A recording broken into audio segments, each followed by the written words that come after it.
कहानी की शुरुआत में हमें जैनी और बेन नाम के एक कपल को दिखाया जाता है, जिनके लॉन्ग टाइम रिलेशनशिप के बाद फाइनली आज उनकी शादी हो गई है, जिससे दोनों बहुत ही ज़्यादा खुश थे।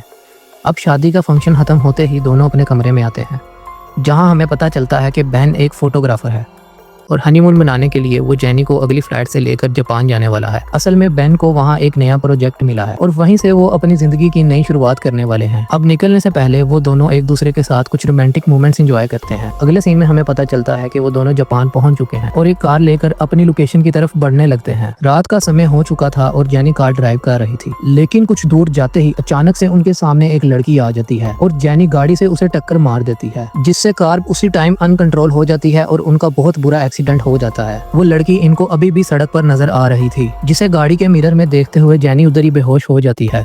कुछ देर बाद जब उन्हें होश आता है तो जैनी को उस लड़की की बहुत फिक्र होने लगती है, लेकिन बेन उसे चेक करके समझाता है कि वहाँ कोई भी नहीं है। फिर वो पुलिस को बुलाता है और पुलिस वहाँ पहुंचकर इनकी मदद करते हैं, लेकिन उस लड़की की जांच करने के बाद भी पुलिस को वहां से कुछ भी नहीं मिलता। मगर पुलिस के वहां से जाने के बाद भी जैनी उस लड़की की बहुत ज्यादा फिक्र कर रही थी, जिस पर जैनी बेन को समझाती है कि उसने एक बेचारी मासूम लड़की की जान ले ली है, जिस पर बेन उसे समझाता है कि शायद वो लड़की वहां से चली गई होगी, अब हमें यहाँ से घर चले जाना चाहिए। इन दोनों के घर पहुंच जाने के बाद भी जैनी बहुत ज्यादा परेशान थी। अगली सुबह बेन जैनी का मूड ठीक करने के लिए उसे लेकर कुछ देर के लिए फोटोग्राफी करने लगता है। इस दौरान दोनों एक दूसरे के साथ काफी ज्यादा खुश नजर आते हैं। इसके बाद बेन जैनी को लेकर अपने दोस्त ब्रूनो के ऑफिस जाता है। वहाँ सीको नाम की एक लड़की बेन से मिलती है, जो कि उसकी एक अच्छी फ्रेंड है। थोड़ी देर में ब्रूनो भी वहाँ पर आ जाता है और असल में ब्रूनो ने ही उसको यहाँ काम करने का मौका दिया था। इसके बाद ब्रूनो इन दोनों को दिखाने के लिए एक बिल्डिंग ले जाता है और उन्हें बताता है कि यही वो जगह है जहाँ बेन को फोटोग्राफी का काम करना है, और इसी बिल्डिंग में सबसे ऊपर वाले फ्लोर पर इनको रहने के लिए एक कमरा देता है और जैनी को ये कमरा बहुत ज्यादा पसंद भी आता है। फिर ब्रूनो के जाने के बाद नए घर की खुशी में वो एक दूसरे के साथ लोलो पोपो करने लगते हैं। अब तूफान खत्म होने के बाद जब दोनों वो रात में सो रहे थे, तभी जैनी के सपनों में वो लड़की आने लगती है, जिस वजह से उसकी आंख खुल जाती है और डर के मारे वो उठकर बैठ जाती है। अगली सुबह जिन फोटो को उन्होंने क्लिक किया था वो फोटोज इनको मिल चुकी थी और जैसे ही जैनी वो फोटोज देखती है, उन फोटोज में इनको लाइट का इफेक्ट दिखाई देने लगता है, लेकिन इस चीज को ये लोग ज्यादा सीरियसली नहीं लेते। फिर बैन अपना फोटोग्राफी वाला काम शुरू कर देता है और जैनी टोक्यो घूमने के लिए बाहर निकल जाती है। वो पूरा दिन बाहर घूमती है और अलग अलग जगह पर जाकर अपनी फोटो क्लिक करती है और फिर शाम को घर वापस आ जाती है। इसके बाद सीकू जैनी के पास आती है और कैमरा लेकर इसकी फोटोज देखने लगती है, लेकिन वो देखती है सभी फोटोज लाइट रिफ्लेक्शन की वजह से खराब हो चुकी हैं। फिर वो समझ जाती है और जैनी से कहती है ये कोई लाइट रिफ्लेक्शन नहीं बल्कि ये कोई आत्मा है। ऐसे बहुत कम फोटोज होते हैं जिनमें आत्मा कैप्चर हो जाती है, और कहती है कि मेरा एक्स बॉयफ्रेंड आत्माओं की तस्वीरों के लिए काम करता है, तुम चाहो तो मैं तुम्हें कल उससे मिलवा सकती हूँ। अब रात होते ही बैन जैनी को लेकर अपने एडम नाम के एक दोस्त से मिलने के लिए लेकर जाता है। एडम इन लोगों के लिए मॉडल्स ढूंढ कर देता है, जिसकी वजह से ये लोग फोटोग्राफी का काम आसानी से कर पाते हैं। यहाँ पर ये सभी लोग एक दूसरे को अपना इंट्रोडक्शन देते हैं और ये लोग काफी एंजॉय करते हैं। फिर अगले दिन बैन एडम्स की लाई हुई मॉडल्स की तस्वीरें क्लिक करने लगता है। उसी दौरान उसे फ्रेम में कोई और चीज भी दिखाई देती है, लेकिन अगले ही पल वो सामने से गायब हो जाती है। फिर बैन उधर जाकर सामने से देखने की कोशिश करता है, पर उसे पता नहीं चल पाता कि वो क्या चीज थी। दूसरी तरफ जैनी सीकू के साथ आत्माओं की फोटोज के बारे में और जानने के लिए उसके एक्स बॉयफ्रेंड जेम्स के पास जाती हैं। दरअसल जेम्स भी एक बहुत अच्छा फोटोग्राफर है, लेकिन वो मैगजीन में आत्माओं की फोटोज पर काम करता है। वो जैनी को अपने बचपन की एक तस्वीर दिखाता है और बताता है कि बचपन में एक आत्मा उसका पीछा कर रही थी, लेकिन जैनी इस पर यकीन नहीं करती। तो उसे ये चीज साबित करने के लिए जेम्स एक कमरे में ले जाता है, जहां उसने बहुत सारी तस्वीरें लगा रखी थी, जहां जैनी देखती है कि हर तस्वीर में किसी न किसी आत्मा की झलक कैद है। फिर जेम्स उसे समझाता है कि कुछ आत्माएं ऐसी होती हैं जो हमारा पीछा करती हैं, अगर हमने उनका कोई नुकसान किया हो या हमने उनके किसी सामान पर कब्जा किया हो। वो अपनी चीज वापस पाने के लिए कुछ भी कर सकती हैं। कुछ आत्माएं हमारे रिश्तेदार भी हो सकते हैं जो हमें कोई संदेश या पैगाम देना चाहते हैं, जबकि कुछ आत्माएं नुकसान पहुंचाने के इरादे से भी पीछे पड़ सकती हैं। और उसको बताता है कि ये सभी तस्वीरें बिल्कुल असली हैं। इसके बाद वो जैनी को एक पोलराइड कैमरा दिखाता है और बताता है कि ये कैमरा उसी वक्त तस्वीर प्रिंट कर देता है, जिससे किसी भी किस्म की एडिटिंग या छेड़छाड़ करना नामुमकिन है, और ये सभी तस्वीरें इसी कैमरे से खींची गई हैं। अब रात के समय बैन को दिखाया जाता है, जो क्लिक किए हुए फोटोज पर काम कर रहा होता है। इसी दौरान वो एक तस्वीर में किसी अजीब चीज को देखकर वो उसे करीब से देखने की कोशिश करता है। तभी केमिकल उसकी आंखों पर गिर जाता है, जिससे उसकी आंखों से खून निकलने लगता है। वो घबरा कर शीशे में देखता है कि उसकी आंखों पर बहुत ज्यादा खून लगा हुआ है। तभी वहाँ सेको पहुंच जाती है और बेन ये देखकर हैरान रह जाता है कि पल भर में उसका चेहरा पूरी तरह से साफ हो गया। पर बेन इस चीज को भी इग्नोर कर देता है। दूसरी तरफ जैनी घर जाने के लिए ट्रेन पकड़ती है और जब जैनी ट्रेन के अंदर खड़ी थी तभी उसे शीशे में एक अचानक आत्मा की परछाई दिखती है, जिससे वो डर के मारे जोर जोर से चिल्लाने लगती है और ट्रेन से नीचे कूदने की कोशिश करने लगती है। अब घर लौटने पर जैनी की मुलाकात बेन से होती है। वो देखती है कि बेन बहुत उदास होकर बैठा हुआ है। जैनी के पूछने पर वो बताता है कि इसने जो भी फोटोज आज खींची थी वो सभी फोटोज खराब हो गई हैं और इसका काफी पैसा भी बर्बाद हो गया है। और अब जब जैनी उन तस्वीरों को देखती है उसे पता चलता है कि इन तस्वीरों में भी लाइट इफेक्ट आ गया है। अब जैनी समझ जाती है कि ये सब उसी लड़की की वजह से हो रहा है जिसे उन्होंने कार से टक्कर मारी थी, और बेन को समझाने की कोशिश करती है कि कार हादसे में उस लड़की की मौत हो गई थी और अब उसकी आत्मा हमें परेशान कर रही है। लेकिन बेन उसकी बातों को बकवास कहकर टाल देता है और उसे समझाता है कि भूत प्रेत जैसी चीजें सिर्फ कहानियों में होती हैं। जिंदगी में कभी कभी हमसे गलतियां हो जाती हैं, इसका मतलब ये नहीं कि हम खुद को इतना परेशान करें। इस बात पर दोनों के बीच में बहुत ज्यादा लड़ाई शुरू हो जाती है। फिर अगले दिन जब जैनी बैठी होती है तो बेन उसके पास आकर फ्रिज से कुछ पानी निकालता है और बिना कुछ कहे वहाँ से चले जाता है, जिससे जैनी और भी उदास हो जाती है। फिर कुछ समय के बाद जैनी बाहर घूमने के लिए बाहर निकल जाती है, जिस बारे में बेन बिल्कुल अनजान था। बेन नीचे आकर अपनी तस्वीरों पर काम करने लगता है। इसी दौरान कोई बेन के पास आकर इसको टच करता है, जिससे बेन को लगता है कि ये जैनी है। लेकिन उसी समय इसे एक कॉल आ जाता है। जब वो जाकर कॉल रिसीव करता है तब उसे पता चलता है कि कॉल पर तो जैनी है, जो इसे कल रात के लिए सॉरी कहती है। लेकिन बेन बहुत ज्यादा हैरान हो जाता है और वो जब जाकर चेक करता है तो देखता है ये तो वही लड़की है जो इनकी कार के सामने आ गई थी। वो बहुत ही ज्यादा डर जाता है। तभी वो देखता है कि इस लड़की की आंख से एक मक्खी निकल रही है, जिससे वो डर के मारे चिल्लाने लगता है। चिल्लाने की आवाज सुनकर जैनी भागते हुए जल्दी से घर के अंदर पहुंचती है, जहां वो देखती है कि बेन आराम से सामने के कमरे में बैठा हुआ है। जैसे ही वो इसके पास जाती है फिर अचानक से बेन उठ खड़ा होता है और वो बिल्कुल ठीक था। लेकिन जैनी समझ जाती है कि बेन ने भी उस लड़की को अपनी आंखों से देख लिया है, जिसके बाद वो बेन से कहती है कि वो लड़की हमारा पीछा कर रही है, हमें कुछ ना कुछ करना होगा। अब दोनों तैयार होकर एक आदमी के पास जाते हैं जो आत्माओं से जुड़ी चीजों पर काम करता है। वो आदमी इन दोनों के बारे में इनसे सब कुछ पूछता है और इनकी खींची हुई सभी तस्वीरों को देखकर बताता है कि ये कोई आत्मा है और तुमसे बहुत कुछ चाहती है, और सब कुछ वैसे ही बताता है जैसे जेम्स ने जैनी को कहा था। फिर जैनी इसको बताती है कि हमारा एक एक्सीडेंट हुआ था। वो एक तस्वीर के ऊपर हाथ रखकर कुछ मंत्र पढ़ने लगता है। इसके बाद वो बेन पर जापानीज लैंग्वेज में बहुत जोर से चिल्लाने लगता है, जिससे ऐसा लग रहा था कि उसे बहुत कुछ मालूम हो गया है। लेकिन बेन उसकी बातों को भी बकवास कहकर जैनी को वहाँ से लेकर निकल आता है। जैनी को जापानीज भाषा बिल्कुल नहीं आती थी, तो वो बेन से पूछती है कि उस आदमी ने क्या बोला, जिस पर बेन कहता है कि वो बिल्कुल फजूल बातें कर रहा है और बेकार में यहाँ आकर मेरा समय भी बर्बाद हो गया। जिसके बाद वो जैनी को लेकर वापस घर आ जाता है। लेकिन जैनी के मन में अभी भी वो बात चल रही थी। अब जब घर पर वो अकेली थी तभी वो बेन के खींचे हुए उन फोटोज को देखने लगती है।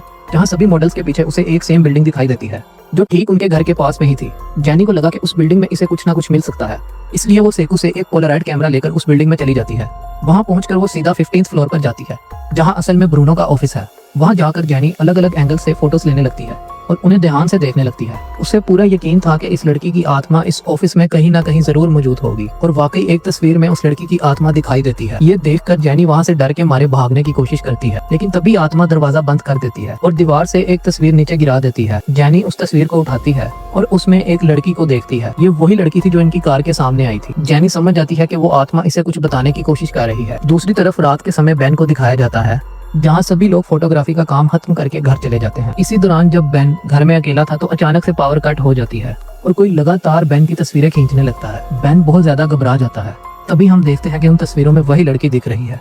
दरअसल वो आत्मा बेन पर हमला करना चाहती थी, लेकिन उसी वक्त कमरे में जैनी भी आ जाती है और वो बेन को वो तस्वीर दिखाकर पूछती है कि ये लड़की कौन है। तब बेन उसे बताता है कि उस लड़की का नाम निगुमी था। वो हमारे ऑफिस में एज अ ट्रांसलेटर काम करती थी और काम के दौरान हम दोनों एक दूसरे के बहुत करीब आ गए थे, लेकिन मैं उससे दूर जाना चाहता था क्योंकि मुझे उससे बिल्कुल प्यार नहीं था। तभी धीरे धीरे वो मेरे लिए बहुत ज्यादा पॉजेसिव हो गई और वो हर वक्त मेरा पीछा करने लगी। मुझे पाने के लिए उसने अपनी जान लेने तक की भी कोशिश की। इसके बाद ब्रूनो और एडम ने मिलकर उसे समझाया। फिर जब उसे एहसास हुआ कि मैं उसे इग्नोर करके उससे दूर जाने की कोशिश कर रहा हूँ, फिर उसने अचानक ऑफिस आना बंद कर दिया। इसके बाद मैंने उसे कभी नहीं देखा। अब अगले सीन में हम एडम को देखते हैं, जो एक लड़की की फोटोज क्लिक कर रहा था और इसी दौरान वो देखता है कि कैमरे में बार बार कोई इफेक्ट आ रहा है। पहले तो वो कुछ समझ नहीं पाता, लेकिन अचानक से उस लड़की की आत्मा वहां आकर एडम पर हमला कर देती है और इसकी एक आंख फोड़ देती है और वहीं पर एडम की मौत हो जाती है। फिर कुछ ही समय बाद ब्रूनो बेन को कॉल करके एडम के बारे में बताता है और इसे तुरंत हॉस्पिटल पहुंचने के लिए कहता है। तभी हम देखते हैं कि ब्रूनो के पास भी मेगुमी की आत्मा पहुंच जाती है और वो बहुत ज्यादा डर जाता है। दूसरी तरफ बेन और जैनी हॉस्पिटल पहुंच गए थे और ब्रूनो को बार बार कॉल करने की कोशिश कर रहे थे, लेकिन वो इनकी कॉल रिसीव नहीं कर रहा था और वो बहुत सारे फोटोज को ब्लेड से काटने की कोशिश कर रहा था। बेन और जैनी को कुछ गड़बड़ लग रहा था, इसलिए वो इसके घर पहुंच जाते हैं। फिर जब बेन दूसरे कमरे में इसे देखने के लिए जाता है, तभी जैनी देखती है कि ब्रूनो ने बहुत सारे फोटोज ब्लेड से काट दिए हैं और घबराने लगती है कि उसने ऐसा क्यों किया। उसी समय ब्रूनो जैनी के सामने आ जाता है और वो बहुत ही अजीब दिख रहा था। इससे पहले कि वो दोनों कुछ समझ पाते, वो बिल्डिंग से नीचे छलांग लगा देता है, जिससे उसकी वहीं पर दर्दनाक तरीके से मौत हो जाती है। इसके बाद बेन और जैनी डिसाइड करते हैं कि वो इस शहर को छोड़कर वापस अपने शहर में शिफ्ट हो जाएंगे। और घर आने के बाद जैनी देखती है उनकी शादी की तस्वीर किसी ने उनके घर पर पहुंचा दी है। वो तस्वीरें देखते हैं तो उन्हें पता चलता है कि शादी वाले दिन भी वो आत्मा उधर मौजूद थी, जिससे जैनी समझ जाती है कि उस एक्सीडेंट से पहले ही वो आत्मा इनका पीछा कर रही है। जैनी कहती है कि वो आत्मा कभी भी हमारा पीछा नहीं छोड़ेगी, हमें किसी तरह उसके घर का पता लगाना होगा। अब जैनी की जिद करने पर बेन उसे लेकर मेगुमी के घर चला जाता है। वहाँ पहुँचने पर वो चारों तरफ मेगुमी को ढूंढने लगते हैं, लेकिन उन्हें वहाँ कोई भी नहीं मिलता। तभी बेन जैनी को कहता है कि यहाँ पर कोई भी नहीं है, हमें तुरंत यहाँ से निकलना होगा। लेकिन निकलते वक्त उन्हें एक लड़की दिखाई देती है जो बालकनी में एक कुर्सी पर बैठी हुई थी। इन्हें लग रहा था कि शायद वो मेगुमी ही होगी। तभी वो कई बार उसे आवाज देते हैं, लेकिन वो आगे से कोई रिस्पॉन्स नहीं देती। इसलिए जैनी धीरे धीरे उसकी तरफ बढ़ने लगती है, लेकिन पास जाते ही उसके कंकाल को देखकर जैनी जोर से चिल्लाने लगती है। अब यहाँ पर इस बात का पता चलता है कि मेगुमी ने सुसाइड कर लिया था और उसका शरीर घर में पड़ा सड़ रहा था। पुलिस ने इनको कहा कि कल उसका अंतिम संस्कार कर दिया जाएगा। उसके बाद जैनी और बेन वापस अपने शहर लौट जाएंगे। फिर ये दोनों वापस लौट आते हैं, पर उन्हें पता नहीं था कि मेगुमी की आत्मा उनका पीछा करते हुए यहाँ भी पहुँच चुकी थी। अब जब दोनों सो रहे थे तो अचानक से बेन की आंख खुल जाती है। तभी उसे कमरे के अंदर मेगुमी की आत्मा दिखाई देती है और वो बहुत ही ज्यादा डरने लगता है। फिर वो धीरे धीरे बेन के बहुत ज्यादा करीब आ जाती है और जैसे ही अपने कपड़े उतारती है तो बेन डर के मारे जैनी को जगा देता है। तभी मेगुमी वहाँ से गायब हो जाती है। जैनी के पूछने पर वो उसे बताता है कि शायद इसने कोई बहुत बुरा सपना देखा है। फिर बेन जब बाथरूम से थोड़ा फ्रेश होकर रूम में वापस आता है, तब उसे फिर से वहाँ मेगुमी दिखाई देती है जो एक शीशे के सामने बैठी हुई थी। बेन उसे देखकर बहुत ज्यादा डर जाता है, जिसके बाद मेगुमी फिर से उसके बहुत ज्यादा करीब आ जाती है और नागिन जैसी जुबान निकाल कर ये बेन को फ्रेंच किस करने लगती है, जिससे बेन चिल्ला भी नहीं पा रहा था। इतने में जैनी की जब आंख खुलती है तो वो भागकर बेन के पास जाती है। बेन बहुत ज्यादा तकलीफ में था और उसके मुंह से बहुत सारी मक्खियां निकल रही थी और अगले ही पल बेन बेहोश हो जाता है। इसके बाद मेगुमी जैनी पर भी हमला कर देती है और उसे काफी परेशान करने के बाद वहाँ से चली जाती है। फिर कुछ समय में बेन को भी होश आ जाता है। फिर अगली सुबह होते ही वो एक चर्च में जाते हैं जहाँ मेगुमी का अंतिम संस्कार कर दिया जाता है, जिसके बाद इन्हें लग रहा था कि सारी प्रॉब्लम ठीक हो चुकी है। ये दोनों वापस अपने शहर लौट आते हैं और यहाँ पर एक नई शुरुआत करने की कोशिश करते हैं और अगले दिन बेन अपने लिए एक नया काम ढूंढने के लिए चला जाता है। इस बीच जब जैनी घर पर अकेली थी तो वो अकेली बैठी अपने शादी वाले दिन की तस्वीरें देखने लगती है और इन तस्वीरों को देखकर इसे पता चलता है कि इस दिन भी मेगुमी की आत्मा इनके पास थी। वो इन तस्वीरों को बहुत अच्छे से देखती है, तब इसे समझ आता है कि मेगुमी इसे कुछ बताने की कोशिश कर रही है। उन तस्वीरों में मेगुमी की आत्मा उनके घर में लगी एक तस्वीर के ही अंदर चली गई है। जैनी जब दीवार से उस तस्वीर को हटाती है तो उस तस्वीर के पीछे कुछ भी नहीं था। तभी उसकी नजर वहाँ बने एक दरवाजे पर जाती है, जिसे खोलकर वो अंदर जाती है तो उसे बेन का एक बैग दिखाई देता है जिस पर टोक्यो लिखा हुआ था। उस बैग में से इसको एक कैमरा मिलता है जिसमें एक मेमोरी कार्ड भी लगा हुआ था। इसके बाद जब वो मेमोरी कार्ड को लैपटॉप से कनेक्ट करके फोटोज देखती है तो वो एकदम शॉक्ड हो जाती है और दुखी होकर बहुत जोर जोर से रोने लगती है, क्योंकि उसको मेगुमी के साथ हुई ज्यादती का पता चल चुका था। कुछ समय बाद जब बेन घर आता है तो जैनी उसको लैपटॉप में मेगुमी की वो सारी तस्वीरें दिखाने लगती है जो बेन और उसके दोस्तों ने क्लिक की थी। जैनी गुस्से में जोर जोर से बेन के ऊपर चिल्लाने लगती है और बेन से पूछती है, तुम लोगों ने आखिर मेगुमी के साथ क्या किया था? जिसके बाद बेन उसे बताता है कि तुम्हें अंदाजा भी नहीं है कि मेगुमी किस हद तक पागल हो चुकी थी। वो मुझे छोड़ने के लिए तैयार ही नहीं थी। तब मैंने ब्रूनो और एडम के साथ मिलकर उससे पीछा छुड़ाने का एक प्लान बनाया। एडम ने उसकी ड्रिंक में एक नशीली दवा मिला दी और मेरे साथ ड्रिंक करने के बाद जब वो नशे में थी तो एडम और ब्रूनो ने उसका रेप किया और मैंने बस फोटोज क्लिक किए थे। मैंने सोचा था कि इन तस्वीरों से उसे ब्लैकमेल करूंगा ताकि वो मेरा पीछा छोड़ दे, लेकिन मुझे नहीं पता था कि मेगुमी को ये सब इतना बुरा लगेगा कि वो अपनी जान ही ले लेगी। मैंने तो उसे छुआ तक नहीं था, लेकिन एडम और ब्रूनो ने अपनी सारी हदें पार कर दी थी।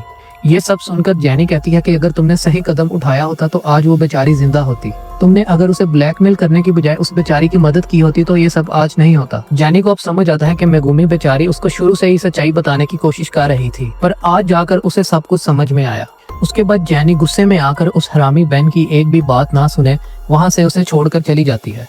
इससे बेन एकदम पागल सा हो जाता है और कैमरा लेकर अलग अलग एंगल से फोटोज क्लिक करने लगता है ताकि वो मेगुमी को देख सके, लेकिन एक भी पिक्चर में वो नजर नहीं आती। तो गुस्से में आकर वो कैमरा जोर से फेंक देता है और ये कैमरा अपने आप ही इसकी फोटो क्लिक कर लेता है, जिससे उसे पता चलता है कि मेगुमी की आत्मा उसके कंधे पर बैठी हुई थी। तभी उसे पता चलता है कि इसी की वजह से उसके कंधों में हमेशा से दर्द रहता है, क्योंकि मेगुमी की आत्मा हमेशा से उसके कंधों पर बैठी हुई थी, जिससे वो और भी ज्यादा डर जाता है। अब उसे लगता है कि अगर वो खुद को चोट पहुंचाएगा तो इससे मेगुमी की आत्मा उससे अलग हो जाएगी। तो वो जनरेटर से खुद को करंट लगाकर खुद को चोट पहुँचाने की कोशिश करता है। इस दौरान ये खुद को इतना ज्यादा जख्मी कर लेता है कि इसकी हालत बहुत ही ज्यादा खराब हो जाती है और इसे हॉस्पिटल लेके जाना पड़ता है। हॉस्पिटल में दिखाया जाता है कि इसकी हालत और भी ज्यादा खराब हो चुकी थी और अब वो कुछ भी ना करने की हालत में था। तभी हॉस्पिटल के शीशे में हमें नजर आता है कि मेगुमी की आत्मा अभी भी इसके कंधों पर सवार थी और इसी सीन के साथ ये कहानी यहीं पर खत्म हो जाती है।